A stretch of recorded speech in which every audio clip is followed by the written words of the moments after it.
ఎప్పుడైనా ఎక్కువ మెట్లు ఎక్కినా లేదంటే ఎక్కువసేపు నడుస్తున్నా శ్వాస తీసుకోవడం కష్టంగా ఉందా? ఈ సమస్యతో మీరు బాధపడుతున్నట్లయితే ఖచ్చితంగా ఇలా చేయండి. కాలుష్యం, ఎలర్జీ మొదలైన కారణాల వల్ల ఈ ఇబ్బందులు ఎదుర్కోవాల్సి ఉంటుంది. రెస్పిరేటరీ హెల్త్ కోసం ఈ 3 ఖచ్చితంగా పాటించాలి. నెంబర్ 1, ప్రాణాయామ చేయడం. ప్రాణాయామం వలన శ్వాస తీసుకోవడంలో ఇబ్బంది తొలగిపోతుంది. ఫ్రెష్ ఆక్సిజన్ని మీరు తీసుకుంటారు. ఊపిరితిత్తులు ఆరోగ్యంగా ఉంటాయి.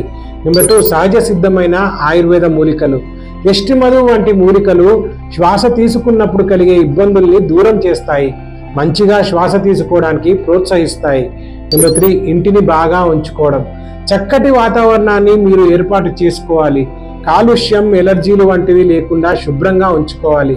మరి ఇక ఈ సమస్యకి ఎలా గుడ్ బై చెప్పాలో చూశారు కదా. ఆలస్యం ఎందుకు మరి, ఇక ఫాలో అయిపోండి. ఈ వీడియో నచ్చితే లైక్ చేయండి.